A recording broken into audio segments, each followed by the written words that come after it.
Nis chláine, solar débi isteach sa Sáipéal, tá cúpla iarsma an sá go fiú chrosmhaisithe í dhéanamh ortha.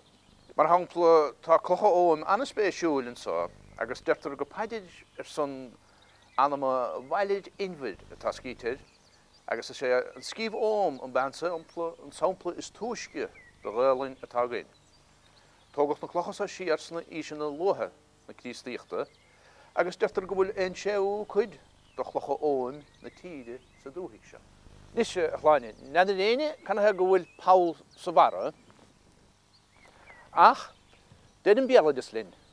Má chuinn duine a bhéad pósta isteach ó hebh bháin, agus den eile an dheile tá ceangal pósta atara.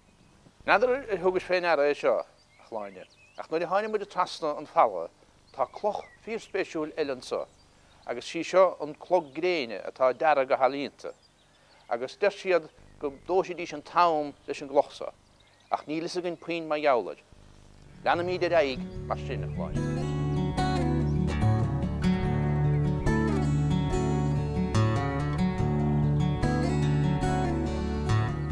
Tá mí takeíonn go Cill Maoilcheadair a chláine, tá mí teasathe gorpan Sáipéal, agus tógadh éis an písa sa dúis san darúis díag, agus it son chuideach an chun córlan an son lathair an písa hálann sa leis.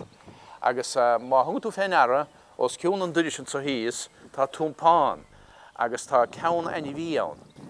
Tá Spáinn sé seo dúin a chláine, go raibh na manig dul de réir na hádaithe bhí cohénig, nó an ceann áras a bhí a gaisiil mún, agus gnínecha sa stil Romanesque.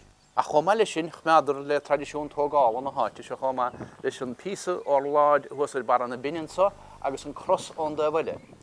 Laistíar dúin sa chomá, laistíar dutin sa, tá cloch na aibitir. Agus os ar giún an ádan sa a chláine, tá obaid úntach altíireach dianta, stil Romanesque, agus é deartha isteach sa chloch, agus tá sé go híomhann ar fad. An gís dún sanna. Agus laistíar dúin san tá na calún cailleadh.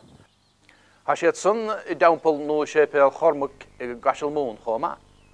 Galomí don ina siúil chláin sa, agus suas go dtí jo chrón snáthada, agus má hen tú tí chrón snáthada sa thuas, buine tú machchan tíoraíocht.